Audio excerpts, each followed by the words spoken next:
The ink had not yet dried when Stella Dawson folded the engagement contract once, then again, until the heavy paper pressed a hard edge into her palm through the kid glove.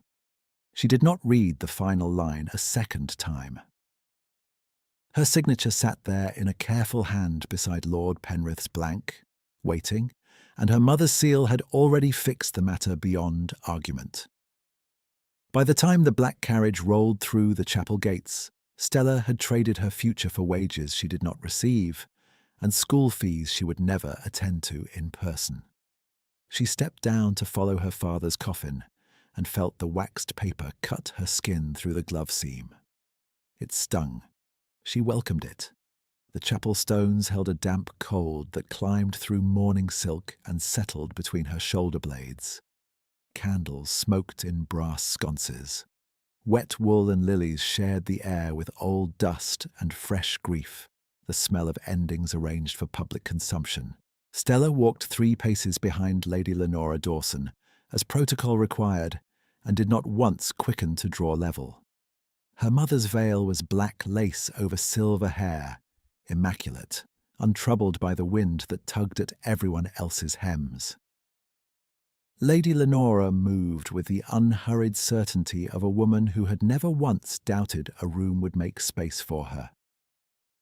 At the chancel rail, the vicar read from his book in a voice that had buried 3 generations of Dawsons and would bury 3 more if the line held. Stella kept her eyes on the polished wood of the coffin lid. She had helped choose it. Walnut, lined in cream satin, severe and expensive in equal measure. Her father had preferred plain things. He had never objected to extravagance when it comforted others, but he had laughed at gilded handles and called them vanity grips. She remembered that now because memory arrived where tears did not. Her hands were steady against the prayer book. Only her thumb shook once. "Lift your chin," Lady Lenora said without turning. Stella obeyed. "Yes, mother." "You are pale. It is a funeral." "That is not a reply. Lord Penrith's aunt is present. She notices weakness in women." Stella looked ahead, not at her. "Then she will be disappointed." Lady Lenora's gloved fingers brushed Stella's sleeve, precise as a correction in a ledger. "You will be agreeable this afternoon. The arrangement is final." "As you wish." It was 3 words and cost her less than 4 would have done. When the service ended, the congregation spilled into the aisle in murmuring clusters, black hats and muffled condolences moving like ink in water. Men who had laughed in her father's study now spoke about legacy in careful, neutral tones. Ladies she had seen at winter assemblies touched her wrist and said she must rely on her mother's excellent judgment in all matters now. Stella inclined her head, accepted every phrase, and counted inwardly the tasks waiting at home, because order was easier than mourning. Fuel account for the East Wing. Butcher's bill. Cook's request for winter preserves. Her cousin, Mrs. Hanley's nephew, tuition due by month's end. Numbers anchored her where words could not. By the time the coffin reached the family vault, the hem of Stella's dress had picked up mud from the path, and a small tear had opened at the left cuff where the old mending gave way. She noticed because she noticed everything that could be repaired. She had mended that cuff herself under candlelight 2 nights ago after balancing household books until dawn, then carried the tray at breakfast because 2 footmen were still out sick, and Lady Lenora disliked seeing staff move slowly. Stella ate only after her mother finished, as she had for years, because precedence in that house was not custom, but control. Social calls arrived with baskets and sympathy cards and left with inventories of her obedience. Near the vault entrance, she paused to allow a groundsman to pass with a ladder, and in that half-step out of line, Lady Lenora looked back with quiet disapproval, as though Stella had spoken out of turn in church. "Do not drift," her mother said. "I was making room." "You are seen when you make room." Remember that." Stella looked at the man with the ladder, older, thin in the shoulders, breathing with effort. She moved back into place. "I remember." What Lady Lenora did not say, because she did not need to, was that the monthly allowance for house wages passed through her signature alone. What she did not have to explain was that Mrs. Hanley's nephew's school term, paid from the same allowance, existed at her pleasure, and pleasure was not a word Lady Lenora used except in reference to flowers and horses. Stella's cousin, 12 and bright as summer brass, was not her child, not her duty by law, and therefore utterly exposed to arithmetic. Stella had done that arithmetic in the dark. She had signed before breakfast. The solicitor arrived at the vault carrying a leather case under his arm, reins stippled on his hat brim. Mr. Willoughby bowed to Lady Lenora first, then to Stella, his expression arranged in respectful sorrow that did not quite conceal professional impatience. Papers required signatures before burial, after burial, and in every narrow interval between. Death produced documents the way spring produced thorns. "Lady Dawson," he murmured, "if we might confirm Monday's appointment regarding the marriage settlements." "Of course," Lady Lenora said. "My daughter understands the necessity." "Mr." Willoughby turned to Stella with a smile that did not reach his eyes. "Miss Dawson, Lord Penrith has been most accommodating given the circumstances." Stella met his gaze. How generous of him. The solicitor blinked, uncertain whether he had been thanked or rebuked. Lady Lenora spared him by continuing to the vault steps. "Monday at 11, Mr. Willoughby. Bring the amended schedule. I will not revisit agreed terms." "No, my lady." Stella followed, one measured pace behind. She could feel the folded contract in her glove like a second pulse. Inside the vault enclosure, names cut into stone ran in a neat line of inherited certainty. Dawson, Dawson, Dawson. Men who had held land, signed charters, sat in Parliament, argued over grain tariffs, bought racehorses and built a conservatory that leaked each winter because no one listened to gardeners. Her father's name would join them by evening. Stella traced the edge of the newest plaque with her eyes and thought, with a clarity that startled her, "I am not in this line except by permission." A cousin from Kent approached to murmur condolences and ask, in the same breath, whether the rumour of her engagement was true. Stella answered with the smallest nod. The cousin's eyes flickered, pity sharpened by curiosity. "Lord Penrith is very eligible," she said, "so I am told. And steady." The word landed like a door closing. Stella inclined her head and turned away before the cousin could offer another virtue selected from a catalogue. Around them, society moved with efficient appetite, already stitching her father's death to her marriage in one seamless tale of prudent continuity. She heard her own name in two separate whispers, each followed by fortunate and sensible. No one used willing. At the graveside, earth struck the coffin lid with a muted finality that passed through her shoes, into her bones. The vicar spoke of rest. Lady Lenora stood untouched, one hand on her rosary, eyes dry and attentive to the line of guests.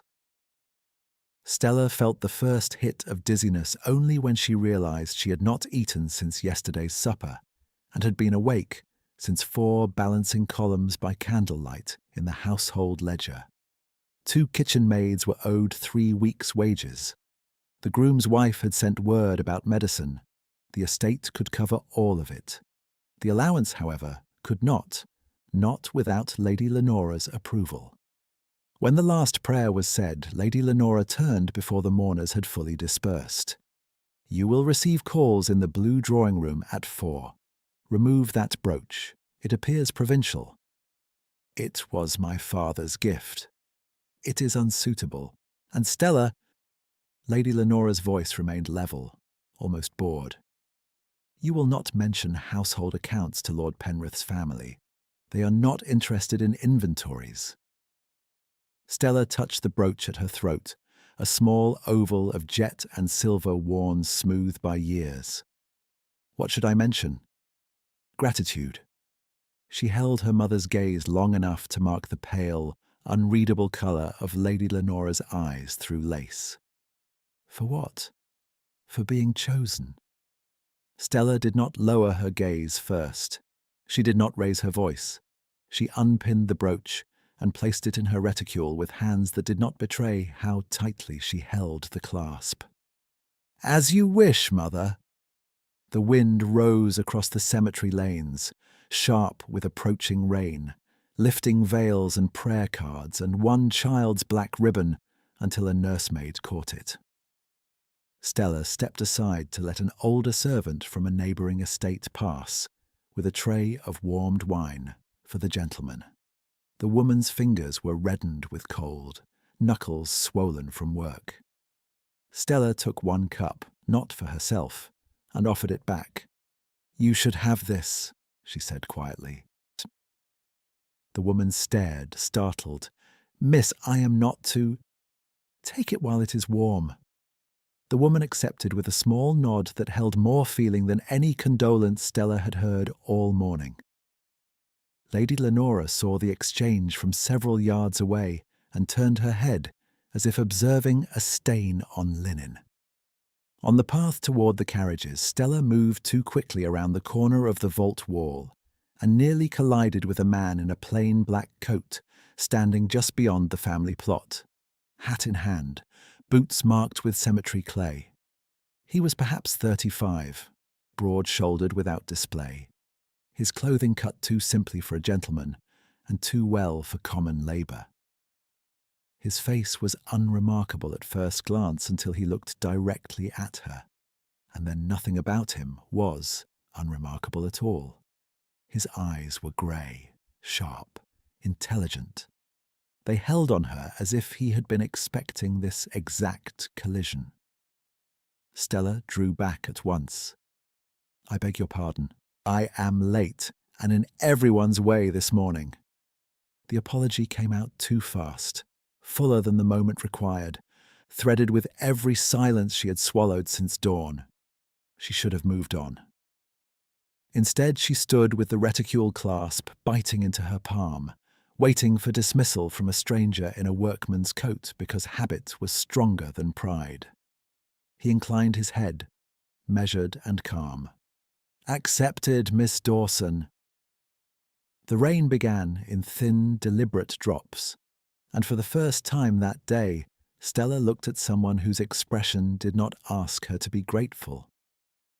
Lady Lenora's voice crossed the rain between them with the same even force she used at table and chapel and ledger desk. "Stella, carriage." Stella stepped back from the stranger at once, skirts brushing wet stone. "My thanks," she said, because gratitude was safer than questions. The man inclined his head again, neither servile nor familiar, and moved aside so that she could pass.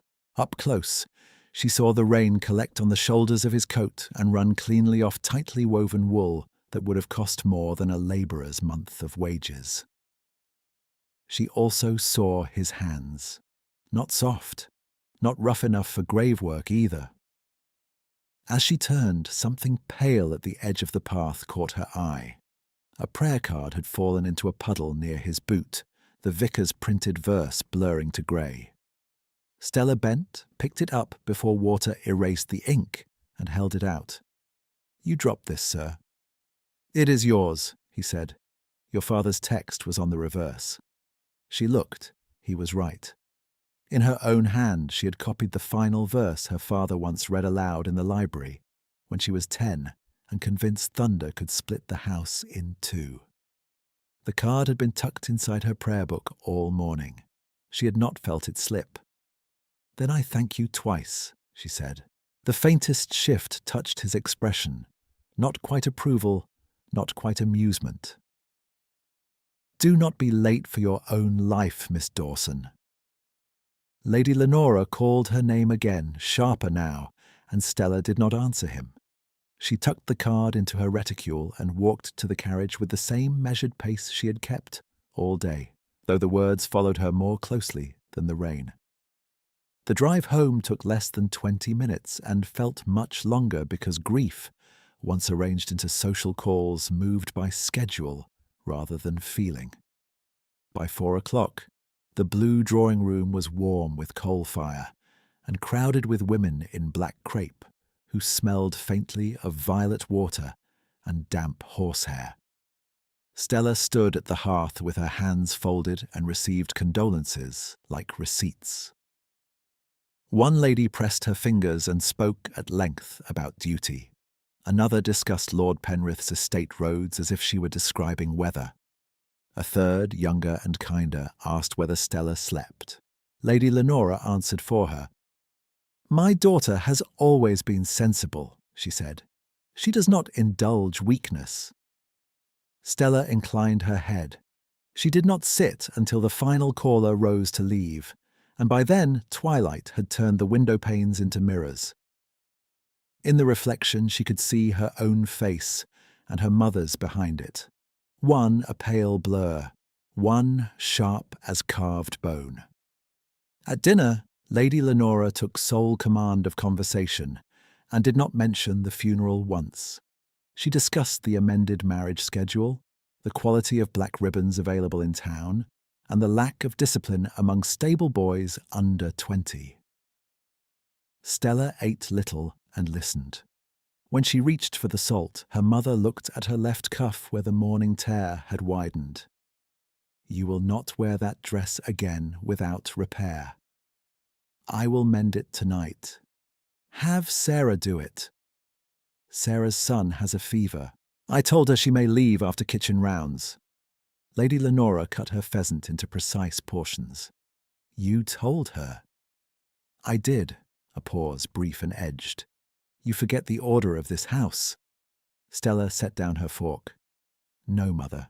I remember it exactly." Lady Lenora's eyes lifted, pale and unreadable. "Then do not improvise within it." "Yes, Mother." The next morning Stella rose in darkness, lit one lamp in the small morning room off the library, and opened the household ledgers while the rest of the house slept under heavy drapes and inherited certainty. Coal deliveries, candle wax, linen replacement. Wages delayed 3 days because Lady Lenora had withheld signature pending review. At 6:30, she sent a note to the dairy, another to the schoolmaster in town asking for 1 additional week on Mrs. Hanley's nephew's fees, then checked the inventory list for the east wing where damp had crept into the lower plaster. At 7 she joined breakfast and poured tea before taking her own cup. She did not call this endurance. She called it arithmetic. After breakfast, she crossed the service corridor to the small room where staff requests were stacked in a wooden tray. A new apron allowance for 2 maids, boot leather for the second groom, tonic for the cook's cough. She sorted each petition by urgency, marked figures in the margin, then carried the pile to Lady Lenora's writing desk for approval.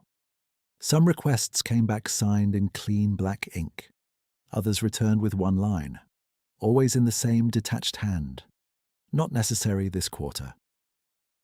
At noon, she accompanied her mother on 2 formal calls, one to a widow on Hill Street and one to a rector's wife who served oversteep tea and watched Stella with frank appraisal, as if deciding whether she would make an acceptable ornament in Penrith House. By 3, she was back at Dawson Hall reviewing inventory with Mrs.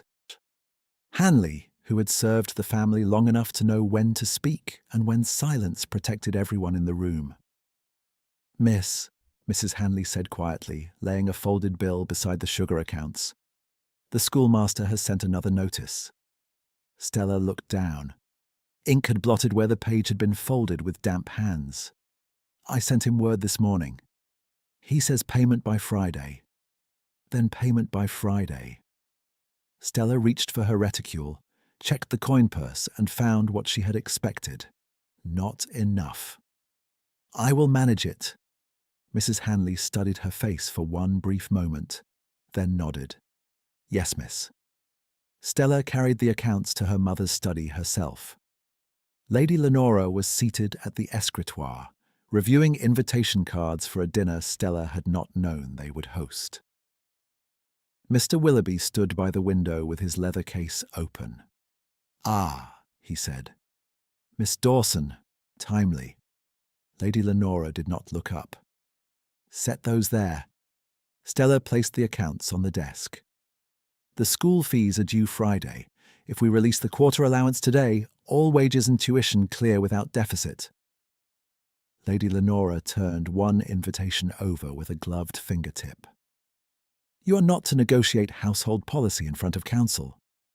It is a simple disbursement. It is not your decision. Mr. Willoughby adjusted his spectacles and fixed his gaze on the middle distance with the concentration of a man determined not to exist. Stella held her posture. Her palm still bore a thin red mark where porcelain had pressed into skin at the chapel. She could feel it now, a small line of remembered pressure. Then whose decision concerns the servants' wages? She asked. Mine, Lady Lenora said. Flat, final. And your future husband's, when appropriate. You concern yourself with comportment. Stella waited one beat, then answered in 4 words. As you prefer, mother. She turned and left with steady steps, carrying her dignity like fragile glass, carefully, with both hands, and never where anyone could knock it aside. 2 days after the funeral, just before dusk, rainwater still clung to the conservatory panes in narrow silver threads, turning the long room into a blurred green lantern. Stella came there for the drainage records because the head gardener had sent word that the south border was flooding again, and no one in the house had ever learned that roses drowned as readily as anything else. The conservatory smelled of wet soil, lemon leaves, and old stone warmed by trapped afternoon light. She expected to find only ledgers and the occasional startled sparrow. Instead, she found the man from the cemetery standing beside the central work table with 3 account books open and a measuring rod balanced across his arm. For one suspended second, she thought she had walked into the wrong room in the wrong house. He looked up. No surprise crossed his face, only recognition held in restraint. His grey eyes took in her ink-stained fingertips, the damp edge of her hem, the bundle of estate keys at her waist.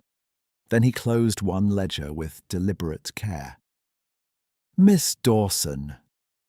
The head steward emerged from behind a bank of camellias with 2 gardeners at his shoulder, all 3 men standing a little straighter than usual. Miss, may I present Mr. Elias Thorne, the steward said. He has been retained to review drainage expenditure and tenant repair accounts under instruction from council. Retained. Under instruction. The words dropped into place with a quiet click. Stella inclined her head to Mr. Thorne exactly as propriety required. Mr. Thorne, he returned the courtesy. Miss Dawson. The steward cleared his throat. Mr. Thorne requested the conservatory ledgers and the parish relief disbursements for the last 2 quarters. We were informed he is to have full access. Lady Lenora had said nothing of such access. Mr. Willoughby had said nothing either. Stella kept her expression neutral and stepped toward the table. Then you require Volume 4 as well. The flood repairs in October were misfiled under glass replacement. Mr. Thorne's gaze shifted to the ledger stack, then back to her. You know the books. I keep them. One gardener dropped his eyes at that, embarrassed on her behalf. The steward pretended not to hear. Mr. Thorne said nothing for a moment, then opened the top ledger and turned it toward her. Would you verify this figure? He said, touching a column with one finger. Drainage stone, West Cottages. It appears high. Stella leaned in. The figure was off by a single transposed digit that multiplied the expense by 10, and made ordinary work look like theft. She reached for a pencil, corrected the number, and marked the source page. It was copied incorrectly from the supplier's invoice. £48, not 480. The steward inhaled through his nose, quietly alarmed. One of the gardeners muttered something about old Mr. Pike in stores. Mr. Thorne watched the corrected line, then looked at Stella with an unreadable stillness that felt less like scrutiny than recognition. "Thank you," he said. "It is arithmetic," she replied. A pause, and then he smiled. It was brief, almost reluctant, but it altered him completely. Severe lines eased. The reserve remained, yet something warmer moved beneath it, as if light had found a narrow opening in stone.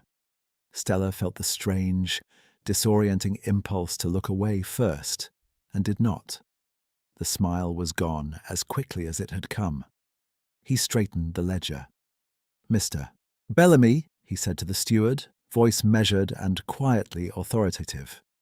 "Have Pike bring all supplier invoices for the West cottages by morning.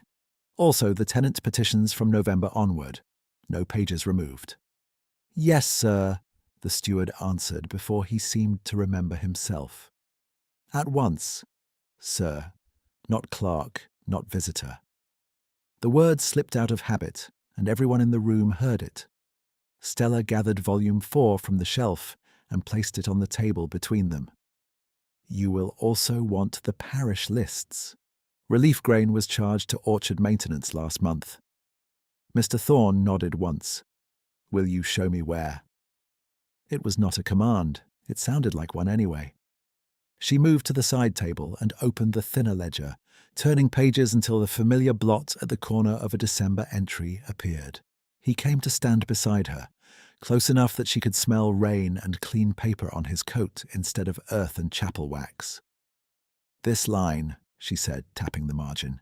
2 sacks to the Carter family, 3 to Widow Bly. Charged wrongly here." He read in silence, then took out a small notebook and copied the figures in a hand as precise as engraved script. "You noticed this when?" "The day the invoice arrived." "And did you report it?" "Yes." "To whom?" The question was simple and dangerous. Stella closed the ledger gently. "To the person who signs disbursements." Something in his expression tightened and settled again. He did not press. Understood. From the far end of the conservatory came the clatter of a dropped watering can and an immediate apology from a junior gardener. The ordinary noise broke the intensity of the moment. Stella stepped back and gathered her gloves. "If you require further books," she said, "send word through Mrs. Hanley. She will find me." "I shall." His gaze held hers one moment longer. "Miss Dawson, you apologized at the cemetery for being in the way." She kept her face composed. "I did." "You were not." The words landed with more force than courtesy should carry. Stella inclined her head to conceal how sharply they struck. "Good evening, Mr. Thorne." "Good evening, Miss Dawson." She left the conservatory by the east door, where damp rose from the flagstones and twilight settled over the kitchen yard. Behind her, voices resumed in low, practical tones, pages turned, instructions given. By the time she reached the corridor outside the morning room, she understood one thing with unusual clarity. Men like Mr. Elias Thorne were not introduced by accident, and whatever business had brought him into her father's books had only begun. She did not go upstairs. Instead, she turned into the morning room, lit a second lamp, and set the ledger she had carried all day onto the table beside the cold grate. The room was narrow and practical, with one long window over the kitchen yard and shelves that held seed catalogues, old account books, and a cracked barometer no one repaired because it was always wrong. Stella preferred it to every painted parlour in the house. No portraits watched her here. No one pretended this was a place for grace. She had just begun to sort the conservatory figures into a clean column when a discreet knock sounded at the half-open door. Mr. Bellamy stood there with his hat in his hands. "Miss Dawson, Mr. Thorne asked whether you would have 10 minutes, if convenient. He is in the West Passage with the parish ledgers." At this hour, in this house, Stella set down her pencil. Did he say urgent? He said precise. She almost smiled at that. Very well.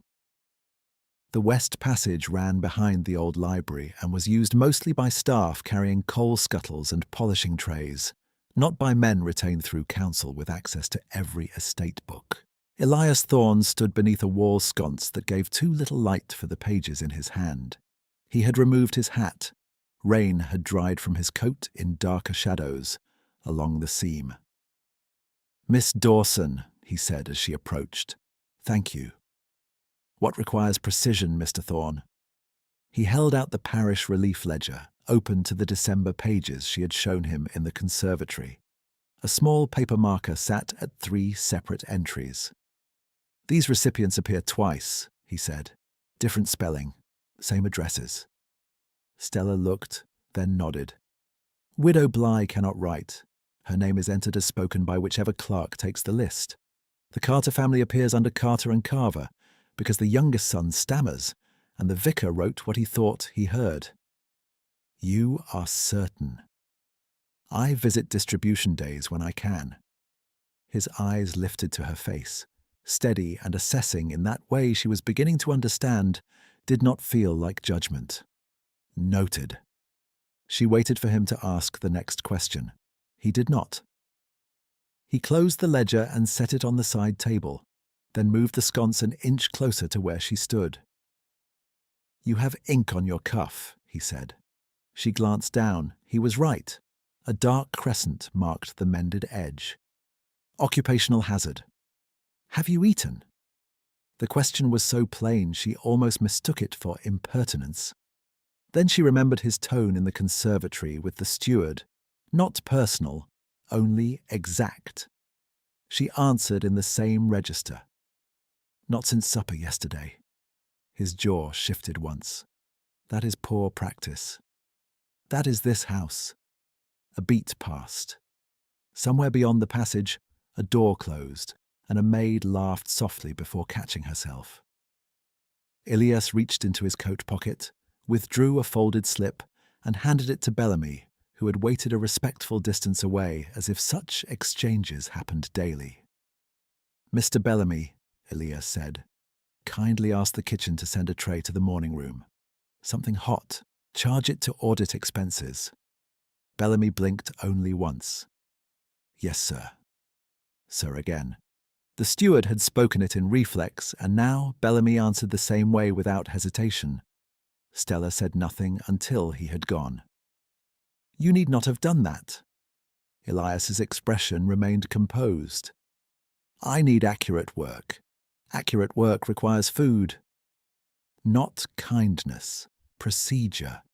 She understood the terms and accepted them. "Then I will endeavour to justify your expenditure, Mr. Thorne." For the first time that evening, his mouth altered at one corner. Not quite a smile, yet near enough to warm the narrow corridor. "I expect you already have." She should have answered formally and returned at once to her desk.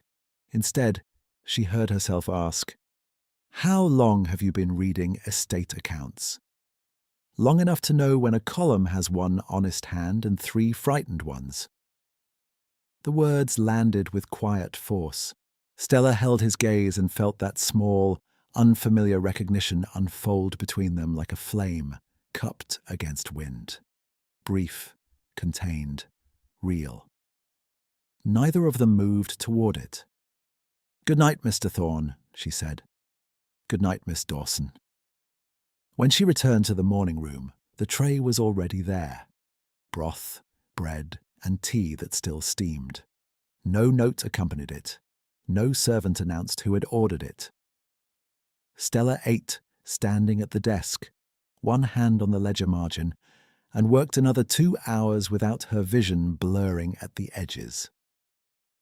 By the 3rd day after the funeral, Elias Thorne had occupied a corner of Dawson Hall as if he had always been part of its machinery. He appeared in places no outside clerk should have entered without escort. The plate room at 9 in the morning with silver tallies spread in exact rows, the stables at noon with feed invoices and harness repairs, the old estate office by dusk, with tenant petitions stacked by parish and urgency.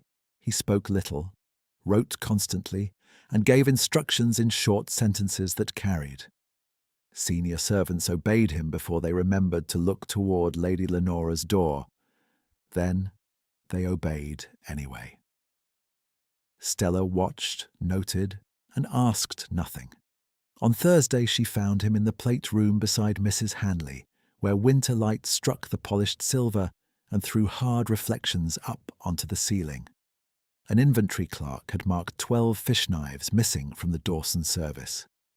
Mrs. Hanley insisted there had only ever been 10. "Miss Dawson will settle it," Elias said before either of them appealed to rank. He turned to Stella. "How many?" 10, she replied. 2 were sent to London for repair and never returned. Mr. Willoughby approved replacement charge in March. Elias did not glance at Willoughby's file. "Record 10. Note prior approval and unresolved claim." The clerk scratched out his line with visible relief. Mrs. Hanley's spine loosened by a fraction. As Stella turned to leave, Elias spoke again, low enough for only her to hear. "You keep the house from lying to itself." She kept her eyes on the shelf of counted spoons. Someone should. Someone does. That was all. Yet she carried the exchange with her through luncheon, through her mother's measured criticism of the flower arrangements, through the afternoon of condolence letters she wrote and Lady Lenora signed. 3 days passed before the next parish relief meeting, and rain had settled into the roads by then, thickening the lane ruts and slowing carts to a crawl. The meeting took place in the old schoolroom near St. Jude's, where damp plaster flaked from the corners and the stove smoked if overfed. Stella attended because she always had, though Lady Lenora considered such visits unnecessary visibility. Elias arrived 10 minutes later with a folio under one arm and mud on his boots that matched everyone else's. The vicar began with flour allocations. A tenant widow asked for coal credit. A farmhand requested deferred rent after a hand injury kept him from threshing. The regular pattern held until Mr. Pike from Stores presented the winter medicine account and attempted to fold 2 pages under his thumb. Elias held out his hand. "All pages, Mr. Pike." "There is no need to burden the committee with every—" "All pages." Pike surrendered the papers. Elias read, then passed them across the table to Stella without comment. She scanned the lines and found what she expected and still disliked seeing. Tonic charged at triple rate, paid to a supplier in town she did not recognize. "This signature is not yours," she said to Pike. "No, miss, but Lady Dawson approved extraordinary—" "Did she," Elias said, "approve this supplier specifically?" Pike's mouth tightened. "I was told to proceed." "By whom?" Pike looked toward the door, toward escape, toward any authority that might shield him. There was none in that room, except the man in the plain black coat asking calm questions. Elias did not raise his voice. "Payment is suspended pending verification. Interim medicine purchases will be made through Fletcher's Apothecary at market rate. Miss Dawson will review all infirmary requisitions for the quarter." The vicar hesitated. "Is that within—" "Yes," Elias said, and the single word settled it. Stella felt the eyes in the room shift toward her, not with gossip this time, but with practical expectation. She met each gaze in turn and nodded once.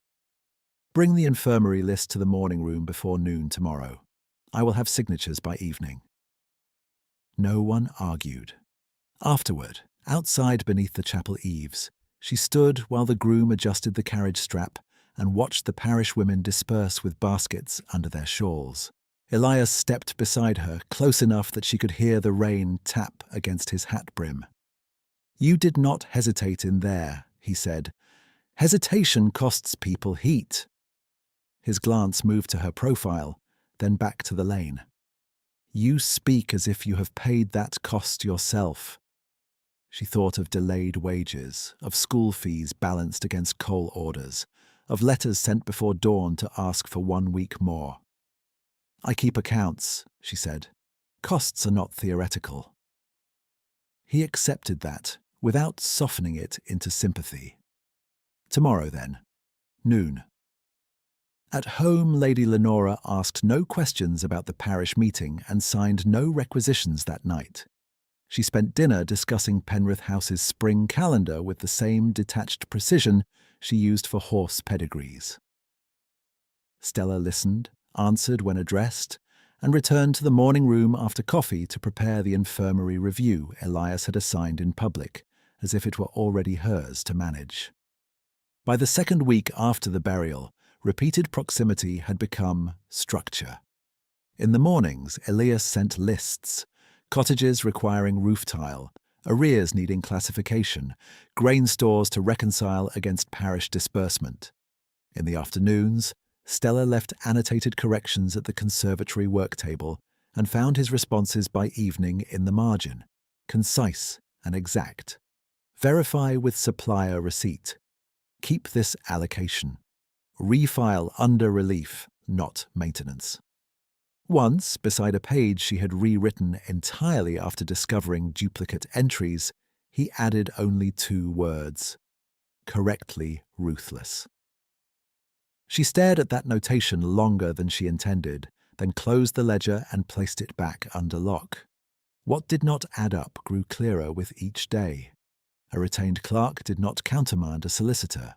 A retained clerk did not direct Mr. Bellamy in front of staff and receive immediate compliance. A retained clerk did not carry a signet ring turned inward against his palm, as if hiding it by habit, nor speak to vicars and apothecaries as one accustomed to being answered. Nor did a retained clerk know, without checking the map, which Tennant Road had washed out in the West Fields 3 winters ago. Stella noticed each inconsistency and set it gently aside, the way one sets aside a sharp tool until there is room to use it safely. Survival depended on sequence. First wages, then fees, then truth. One afternoon in the conservatory, while they reviewed a stack of tenant repair petitions under glass walls, breathing with condensation, a young footman arrived flustered to report that Lady Lenora required the bay carriage immediately for a social call in town. Stella had planned to ride to the lower cottages with medicine vouchers and would have walked if necessary. Elias looked up from the petition in his hand. "The bay carriage is assigned to a state inspection until 6. The footman swallowed. "My lady said, 'Tell Lady Dawson I will call on her in 15 minutes with the relevant schedule.'" The boy fled as if relieved to carry someone else's authority upstairs. Stella kept her voice even. "That was not necessary." Elias stacked the petitions and tied them with twine. "The lower cottages have no dry road after dark." "I have walked worse roads." "I am aware." He met her eyes. "You will not walk this one today." There was no gallantry in it, no flourish she could deflect, only decision. She held his gaze for one quiet beat, then took the tied bundle from his hand. "As you wish, Mr. Thorne." His expression shifted, almost imperceptibly. "Not as I wish, Miss Dawson, as required." They drove out together in the estate carriage an hour later, with Bellamy's nephew on the rear step and medicine crates at their feet. At the first cottage, an elderly man with a bandaged wrist tried to stand when Stella entered. She asked him to remain seated and read his ration card herself. At the second, a mother of 4 apologized for the mud on the floorboards. At the third, she left half her own glove money in the flour tin, when no one watched. When they returned at dusk, The conservatory lights had been lit against the dark, and a fresh ledger waited on the central table, opened to a blank page for tomorrow's entries. Elias removed his gloves and set them beside it, then looked at her with that same precise steadiness he had worn since the cemetery wall. "Miss Dawson," he said, "if you continue to leave corrections in the margin, I will continue to read them." It was not a declaration, it was not even personal, on the surface. Yet warmth moved beneath it, undeniable now, even if neither of them named it. "Then I shall continue," she replied. She took up her pencil, wrote the day's disbursements in a clean hand, and left the page open where he would find it.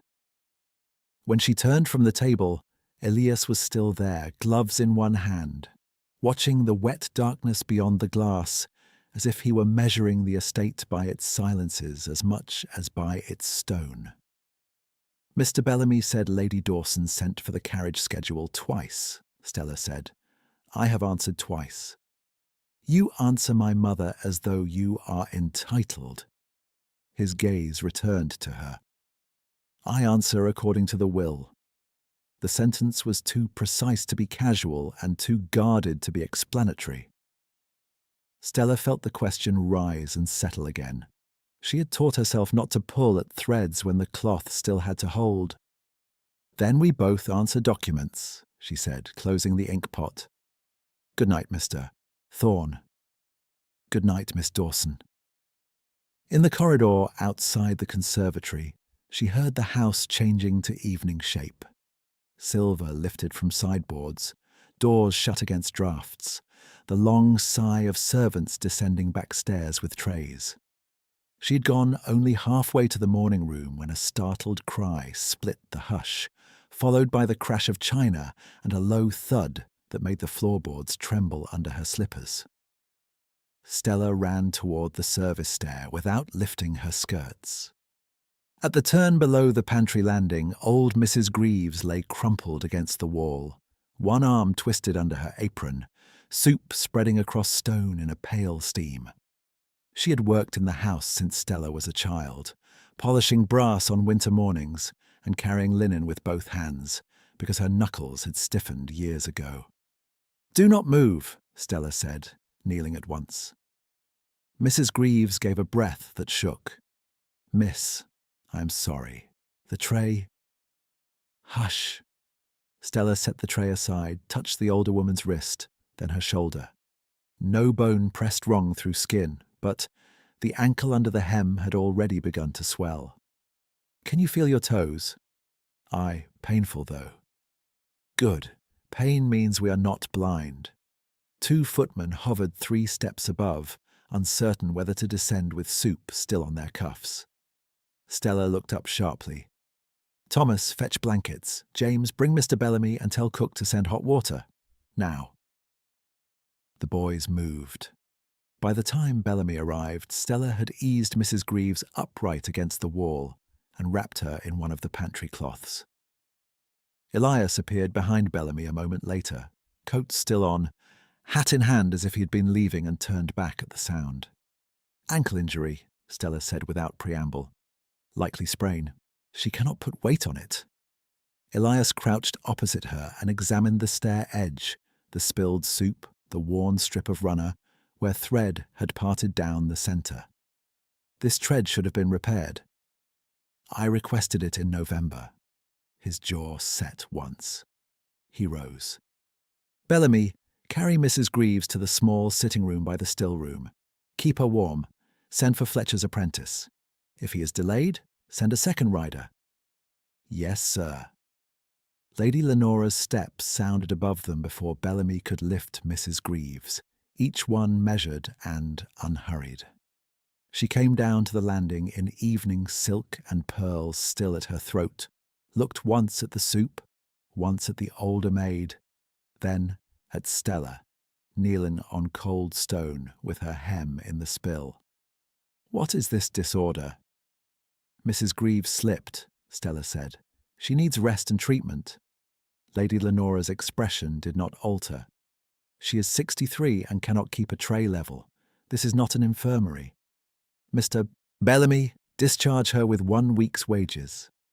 Mrs. Greaves made a small sound, not protest, simply the involuntary sound of someone struck by arithmetic they cannot survive.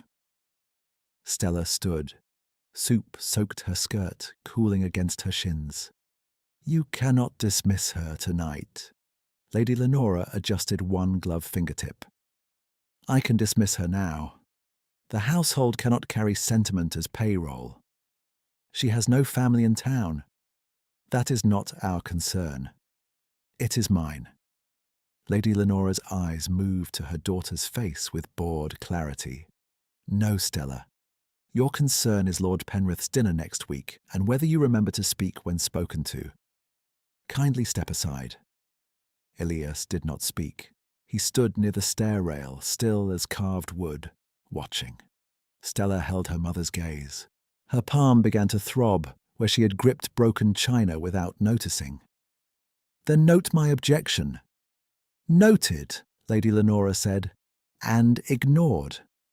She turned and continued up the stairs, silk whispering over wood, leaving the smell of orange blossom and coal smoke in her wake. No one moved until her door closed overhead. Bellamy looked at Stella, then at Elias, then bent to lift Mrs. Greaves with practiced care. Come, Mrs. G, easy now. As they carried the older woman away, Stella crouched to gather the broken bowl pieces from the stair. Elias stepped beside her and held out a clean handkerchief. You are bleeding, he said. She looked down. A narrow line of red crossed the base of her thumb where porcelain had sliced skin. She wrapped the handkerchief around it and tied it one-handed. Thank you. He inclined his head. There are discretionary lines in the parish relief account. Temporary lodging could be entered there. For a dismissed servant from this house, Mother would reject the voucher. Then do not present it to this house. His voice remained level, but the words came with intention. Stella met his eyes, grey and exact in the dim passage light. I cannot draw from estate funds without signature. He held her gaze for one quiet beat. No, you cannot. Not now, not this way. She understood. I will manage, she said.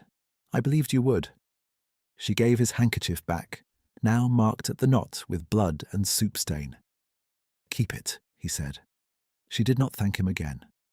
She went upstairs, changed into her plainest black dress, opened the top drawer where she had laid her father's brooch after the funeral, and turned the small oval of jet and silver in her hand until the metal warmed. It had been his gift on her 18th birthday, awkwardly wrapped in office paper because he had forgotten to ask the maid for ribbon. She had worn it through her first season, through 2 winters, through every day since his death. She pinned it at her throat, took her cloak, and left by the side door without requesting carriage. The lane into town was rutted and wet from afternoon rain, and by the time she reached Fletcher's apothecary, her boots were rimmed with mud. Lamps had been lit in the shop windows. Inside, shelves climbed to the ceiling with labelled jars, scales, folded papers, and brown bottles that smelled of camphor and clove. Mrs. Pike, who kept the ledger there, looked up from the counter with concern and no surprise. Miss Dawson, you are out late. I need arnica, willow powder, and wrapping for a sprain, Stella said. And I need an address. Mrs. Pike named a widow's lodging on Mill Street where a weekly room could be had if paid in advance. The amount she wrote on scrap paper was exact and ruinous. Stella touched the brooch at her throat, then unpinned it and set it on the counter between the scales. Can you direct me to someone who buys mourning pieces quickly? Mrs. Pike stared at the brooch, then at Stella. Mr. Harrow 2 doors down. He bargains hard. Then I will bargain harder. At Harrow's Pawn and Exchange, she received less than half what the piece was worth and did not argue past 1 additional sovereign, because every minute cost warmth for someone waiting on a settee by the still-room fire. She folded the notes into her glove, returned to the apothecary, paid for medicine, then walked to Mill Street and paid 6 weeks at the widow's lodging in Mrs. Greaves's name. The matron there, a thin woman with ink on her cuffs, wrote the receipt in a slanted hand and promised a ground-floor room with a small stove. When Stella stepped back into Fletcher's doorway with the wrapped medicines, she saw a figure in the shadowed entrance across the street. Plain black coat, hat lowered. He did not step forward, and she did not lift her hand. The street lamp threw enough light to show the line of his shoulders and the stillness that marked him even at a distance. Elias had witnessed the exchange at Harrow's. She might have been embarrassed if she had thought the gesture theatrical. It had not been. He had stood where he could see and not interfere. That was its own form of respect. She crossed the street, stopping an arm's length from him. "Mr. Thorne. Miss Dawson. I require a cart at once for Mrs. Greaves's trunk and bedding from the servants' corridor." "You shall have it." "I did not ask by what authority." "No." His eyes held hers in the lamplight. "You asked for a cart." She nodded once. "Thank you." By the time they reached Dawson Hall again, Bellamy had packed Mrs. Greaves's few belongings in 2 canvas bundles and 1 cracked hatbox. Stella supervised the transfer herself, placed the medicine packet in the older woman's lap, and pressed the lodging receipt into her hand. "For 6 weeks," she said. "After that we reassess." Mrs. Greaves's lips trembled, but Stella touched her shoulder before gratitude could become apology. "You gave this house 40 years, she said. "Take a room with heat and sleep." The cart rolled out through the side gate. Stella watched until lantern light disappeared beyond the yew hedge. Only then did she realize how cold her fingers had become. Elias stood a few paces away under the arch, hatless now, rain beginning again in fine needles across his dark hair. "You sold your brooch," he said quietly. She did not pretend otherwise. "A brooch does not keep an ankle warm." "No, that is all." "It is not all." The words were low, almost lost under rain, and for a suspended second she heard what lay beneath his reserve. Not admiration spoken as favour, but recognition spoken as fact. She looked at him and saw the same contained intensity she had seen in the chapel yard, sharpened now by something warmer and far less guarded. "Good night, Mr. Thorne," she said, because anything else would have broken the careful balance they had built. "Good night, Miss Dawson." By the following Thursday, frost had edged the conservatory panes in thin white ferns each dawn, and Lady Lenora had not mentioned Mrs. Greaves once. Stella spent the afternoon preparing tea service for her mother's study because 2 maids were covering double duties, and she would not let them be blamed for delay. She balanced the tray with practiced steadiness, porcelain cups aligned, sugar tongs placed parallel to the spoon. Through the study door, left not fully latched, she heard Mr. Willoughby's careful baritone and her mother's flatter, more precise tone. She would have knocked immediately if not for one sentence, spoken with detached impatience that fixed her in place on the corridor rug. "Once she marries Lord Penrith, the principal transfers to me for management. She is useful, not capable." Mr. Willoughby murmured something too low to catch. Lady Lenora continued. "The girl has a talent for columns and pity, both unsuitable for governance. Marriage solves the sentimental difficulty. Penrith requires funds, I require control. Draft it cleanly." The tray's silver edge bit into Stella's palm where she tightened her grip. Porcelain shifted. One saucer slipped and struck the lip of the teapot with a small, hard click, enough to cut a crescent into the base of her thumb. Heat and pain arrived together. A bead of blood rolled down across her skin and fell onto the white saucer, bright as sealing wax. Inside, Lady Lenora said, "She will sign what is placed before her. She always does." Stella stood motionless in the corridor, tea steam rising against her face. blood-marking china she had polished herself that morning. Her breathing stayed even. Her hand did not shake. The cut stung in time with her pulse. Mr. Willoughby spoke more clearly then, anxious beneath courtesy. "There is still the co-trustee provision in the late Mr. Dawson's will." "A ceremonial obstacle," Lady Lenora replied. "Mr. Thorne is a clerk with instructions, not a player. The hearing will proceed as arranged." Stella lowered the tray to the side table outside the door, one precise movement, then wrapped her injured hand in a folded napkin. She did not enter. She did not announce tea. She turned from the study and walked the length of the corridor at the same measured pace she used to cross a ballroom floor, leaving one red crescent on the rim of a saucer behind her like a signature no one in that room had intended to see. She reached the turn of the east corridor and stopped only long enough to press the folded napkin tighter to her palm until the bleeding slowed. The house moved around her in its practiced rhythms, unaware that one sentence had split her life cleanly in two. A maid passed with fresh coal and bobbed a curtsy. Stella answered with a nod and carried the same measured posture into the morning room, where the ledger lamp still burned and her neat columns waited as if figures could hold the walls upright by force. She shut the door. For a full breath she stood with both hands on the edge of the desk and let the words settle into their legal shape. Useful, not capable. Principal transfers to me. She always signs, not anger first. Clarity. Something harder than injury formed inside her, sharp and calm.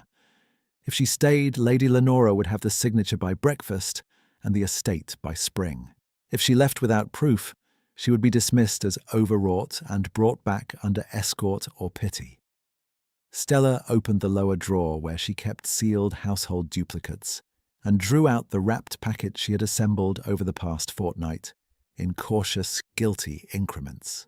Copied trust schedules, disbursement summaries, supplier invoices, and 3 pages in her own hand-tracing diverted entries from relief to social expenditure. She had copied them at dawn while the house slept, telling herself it was prudence. Now, prudence had become evidence. A soft knock came at the door.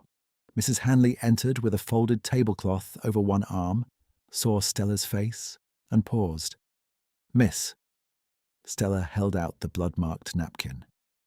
"I cut my hand carrying tea. Please send another tray to Lady Dawson's study and say the first was delayed in the pantry."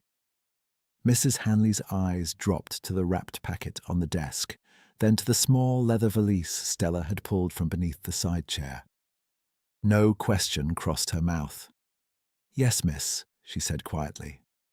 Stella took a clean cloth from the linen shelf and wound it over the cut. "If anyone asks where I am after 10, you have not seen me since dinner." Mrs. Hanley set the tablecloth down with great care.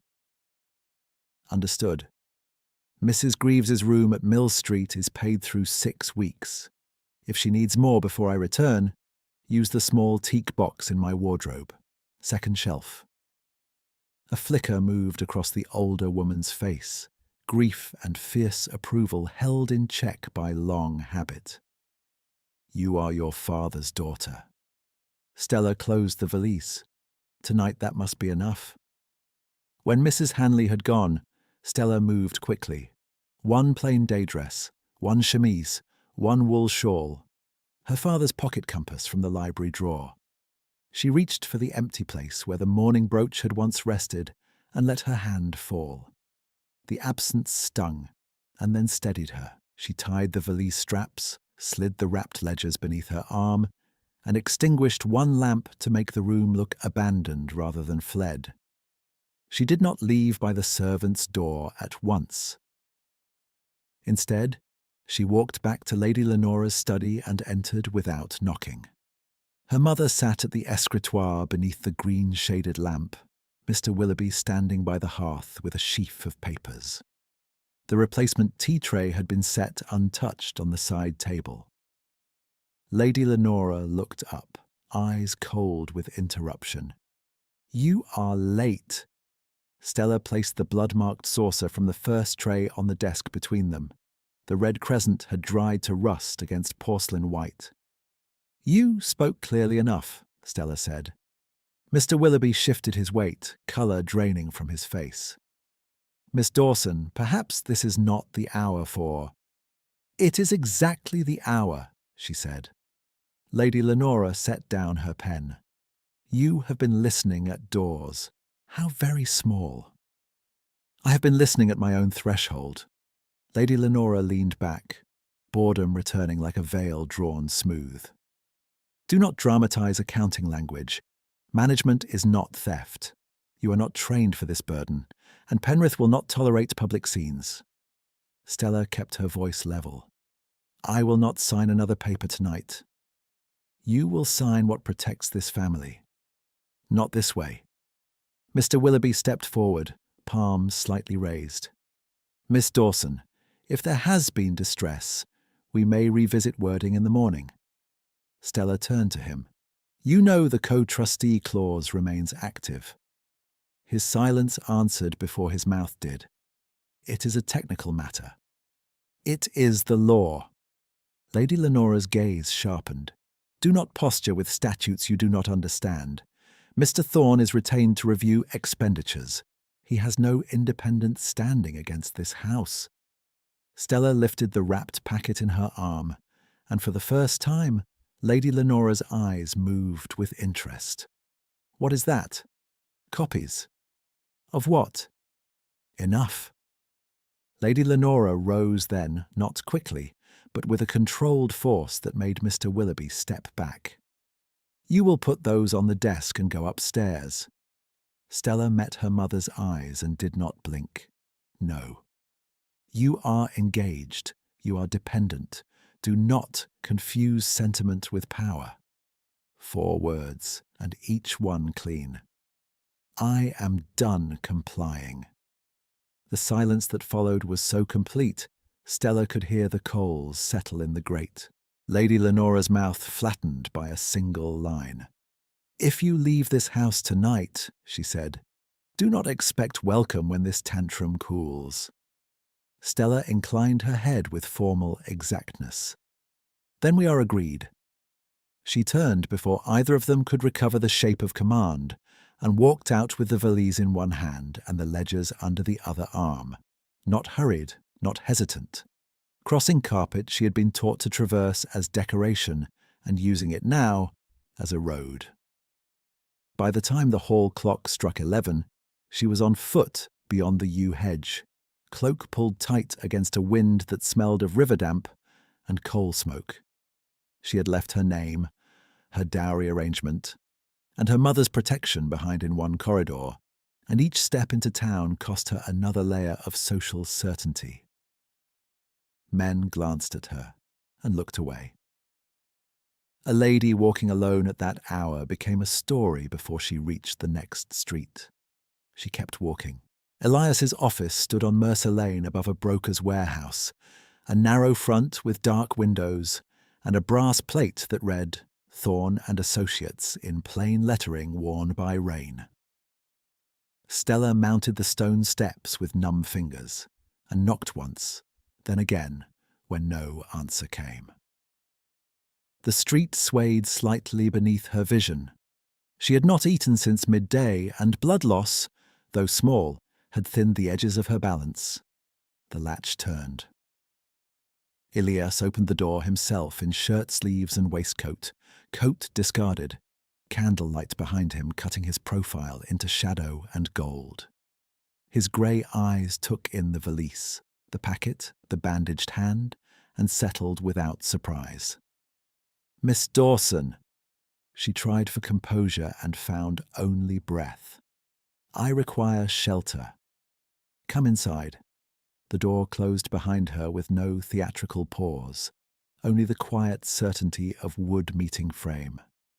Warmth struck her from the office stove, sudden enough to make her knees weaken. Elias caught her elbow once, firm and impersonal, and guided her to the chair beside the desk. "You are cold," he said. "I am practical. Tonight, both can be true."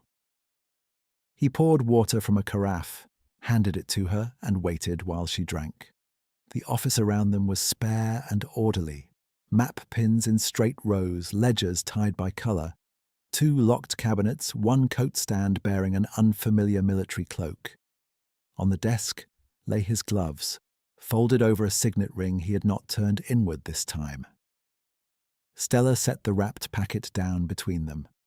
"I heard Lady Lenora and Mr. Willoughby in the study. She said that once I marry Lord Penrith, the principal transfers to her for management. She said I am useful, not capable. She said you are ceremonial." His expression did not change, but something in the room tightened and aligned. "Repeat her words exactly," he said. Stella did. He listened without interruption, then opened the packet and scanned the first copied schedule, the second, the margin notes in her hand. He turned one page, then another, with the concentration of a man assembling a structure he had expected and hoped not to need. "These are accurate copies," he said. "Yes." "You made them when?" "Over 2 weeks, before dawn." He looked up. "Why?" "Because figures were moving where they should not move." A flicker crossed his face, brief and bright, as flint struck in the dark. "And because you knew, no one would believe suspicion without arithmetic." "Yes." He stood, went to the door and turned the key. Not to confine her, to protect the room. When he returned, he put on his coat and then removed it again, as if deciding that formality no longer served either of them. He took the gloves from the desk, slid them on, then pulled them off in one deliberate motion and set them aside with the ring visible. His next words were quiet enough that she almost mistook them for thought. "I am not Mr. Thorne. I am Adrian Vale, Duke of Halewick, co-trustee under your father's will." The sentence did not explode. It settled, and with it every inconsistency of the past fortnight found its place. Stewards saying "sir" before correction, vicars deferring, carriage schedules obeyed, instructions carried without challenge, the ring turned inward like a concealed answer.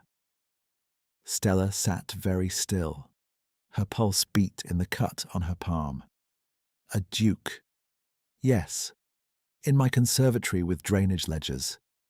In your conservatory with evidence. She gave one short breath that might have been disbelief and might have been relief, too tired to disguise itself. "Lady Lenora said you were a clerk." She was meant to believe it long enough to expose method. His gaze held hers, no longer filtered through borrowed title. "I accepted your apology at the funeral because I needed to observe before intervening. I accepted it because none of this was your fault." The words reached farther back than the chapel path. They touched the cut paper in her glove, the withheld wages, the sold brooch, the years of obeying an order designed to erase her competence while using it. Stella did not cry. She set both hands flat on the desk to stop their tremor, and kept her voice even. "What happens now, Your Grace?" His answer came without delay. "Now we file an emergency petition at first light. Your copies become sworn exhibits. Willoughby is compelled to disclose originals.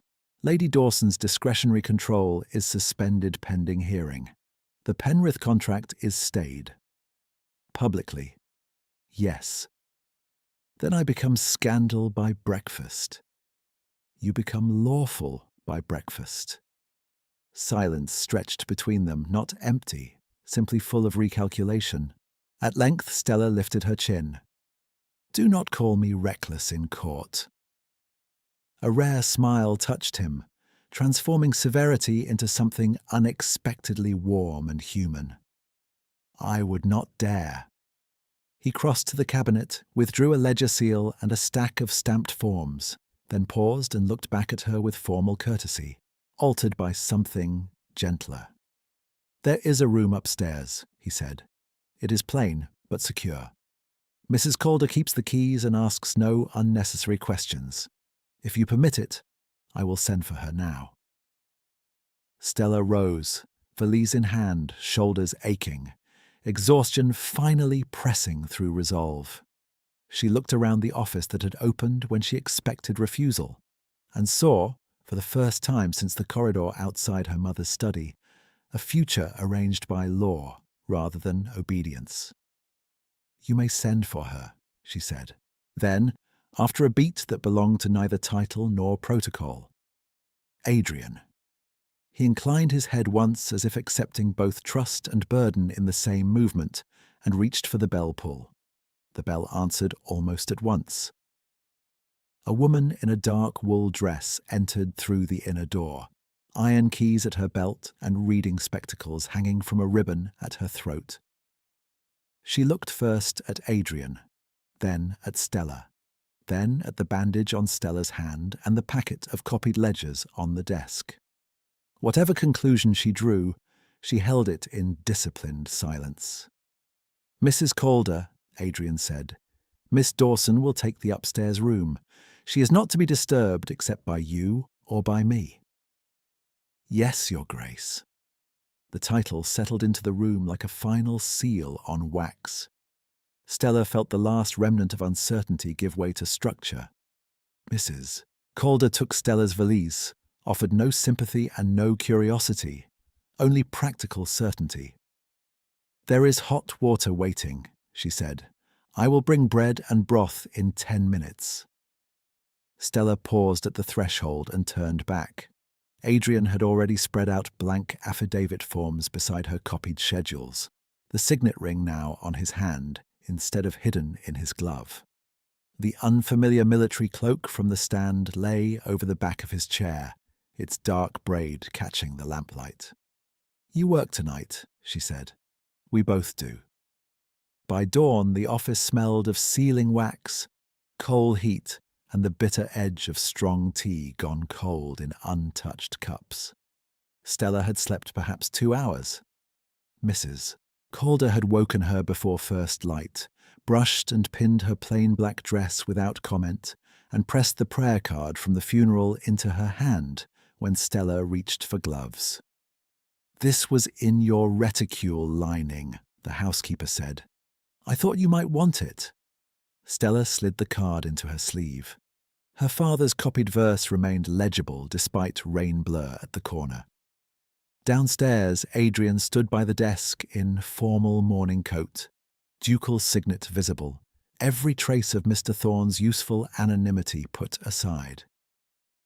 Mr. Bellamy waited near the door with a document case tied in red tape. He looked at Stella, then dropped his eyes in brief, visible relief. "Miss Dawson," Bellamy said, "Mrs. Hanley sent word through the kitchen boy at dawn. She said only this: the originals are where they should be, and she remains at her post." Stella let out a breath she had not known she was holding. "Thank you." Adrian handed her one folded sheet. "Your sworn statement. Read it once more in carriage light and alter nothing unless it is wrong." They left as the city bells marked 7. By the time their carriage turned toward the probate court, London had begun its morning clatter of drays, shouting porters, and shop shutters lifted against damp stone. Stella read the statement exactly as instructed. No flourish, no accusation.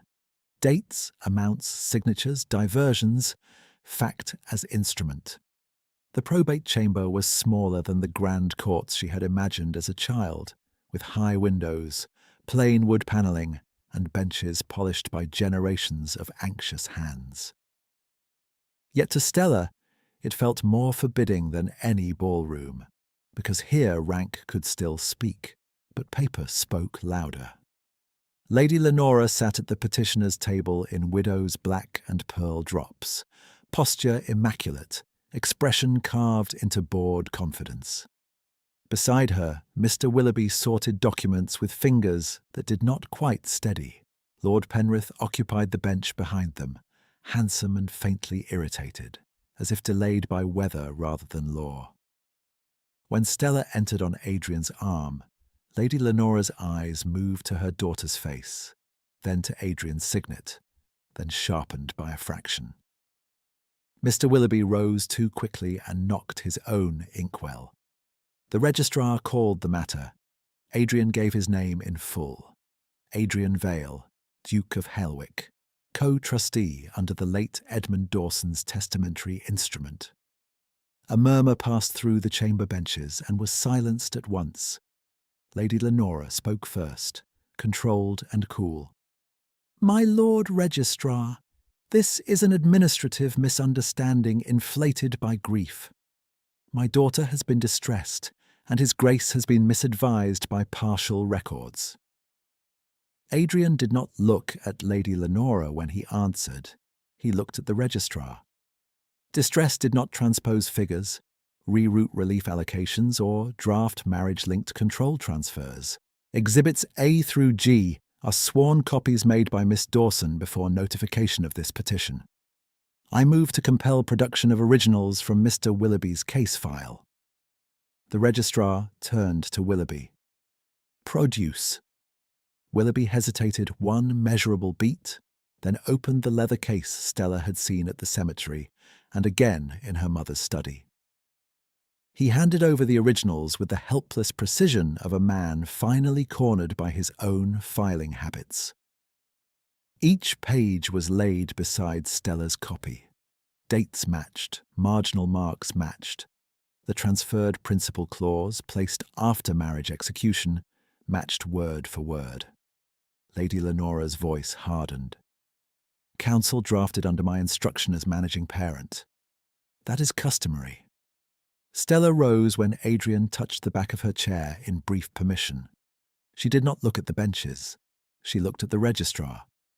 "Customary does not erase capacity," she said. "I was never declared incapable. I was never advised independently. I was told to sign what I did not control, while the same accounts I balanced were used to prove I could not balance them." Lord Penrith stood halfway, colour rising. "This is becoming theatrical. I will not have my name attached to impropriety." Adrian turned his head, grey eyes calm and absolute. "Then withdraw it." Penrith stared at him, then at the documents, then sat without another word. By noon, his solicitor had filed formal renunciation of the engagement contract on grounds of defective financial disclosure. The folded contract that had cut Stella's palm at the funeral was placed before the registrar, marked void and stamped in red. She watched the seal fall and felt something uncoil inside her chest. The registrar's ruling came in clipped sentences that changed the shape of every room Stella had inhabited since childhood. Lady Lenora's discretionary control was suspended immediately. Interim administration transferred to Stella Dawson under co-trust oversight by the Duke of Helwick, pending final accounting. All household wage arrears were to be released within 48 hours. Any retaliatory dismissals were prohibited by order. Residence rights for Lady Lenora were limited to the Bath Dower House, specified in her marriage settlement. Mr. Willoughby was directed to surrender full books for forensic review and stood subject to censure. Lady Lenora did not protest. She gathered her gloves, looked once at Stella with a coldness that held no regret, and said in a tone of plain contempt, "You have chosen exposure over family." Stella met her gaze. "I chose accuracy." It was the last exchange they had.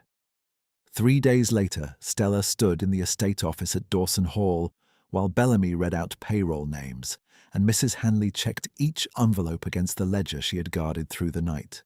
The kitchen maids were paid first, then stable hands, then laundry girls, then gardeners. No speeches, no ceremony. Coin and notes placed directly in working hands. Stella signed each line herself, then passed the pen to Bellamy for witness. When the schoolmaster arrived from town in person with his cap twisting between his fingers, Stella invited him into the morning room and paid Mrs. Hanley's nephew's full term in advance from the restored account. She added books and winter shoes to the voucher. "The boy has earned a place at his desk," she said. "He will keep it." The schoolmaster bowed so deeply he nearly dropped his receipt. That afternoon she walked to Mill Street with Mrs. Hanley and found Mrs. Greaves seated by the stove, ankle-wrapped cleanly, colour returning to her cheeks. Stella paid for a second 6 weeks before the first had expired. She used no hidden coin this time.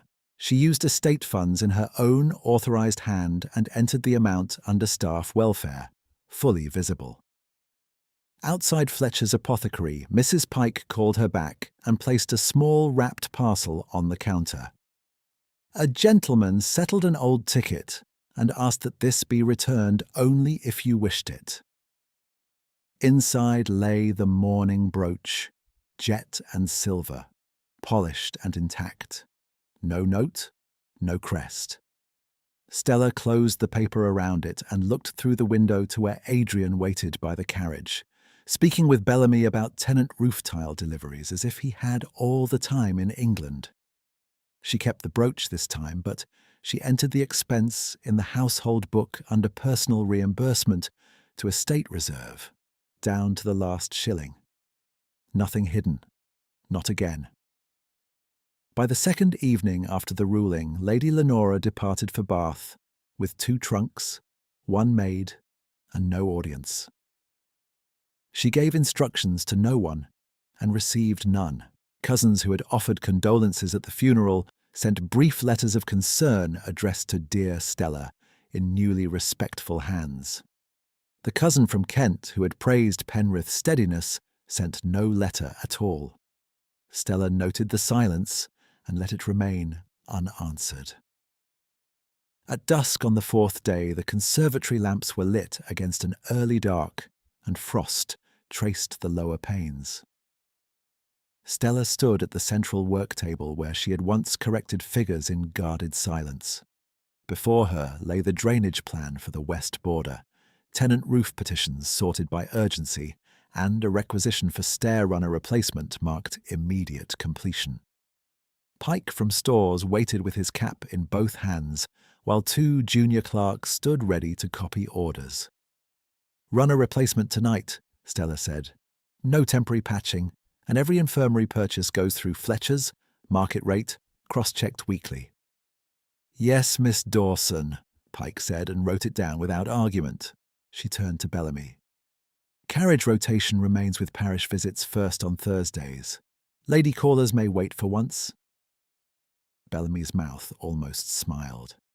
"As you direct, miss." When the room had emptied and the last clerk's footsteps faded, she felt, rather than heard, Adrian approach behind her. She did not turn at once. She placed the final signed requisition in the completed tray and set the pen down precisely where she wanted it. "You did not need me in there," he said.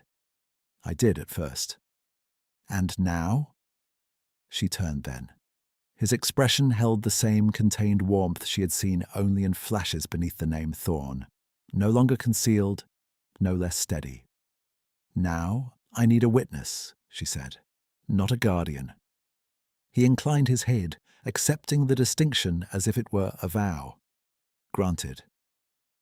Beyond the glass, the estate grounds stretched dark and silver under a rising moon. The gravel paths had dried from yesterday's rain. The lower lane lights were already lit for staff returning from town.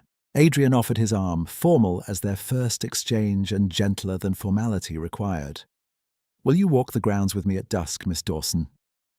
Stella looked at his hand, at the signet ring no longer turned inward, at the conservatory table where her orders now stood awaiting execution, and slipped her hand through his arm. "Yes," she said, "I will." They walked out together through the east door into the cold evening air, past the repaired stair window and down the path her mother had once called unsuitable for a lady alone, and every servant who passed them bowed to Stella first.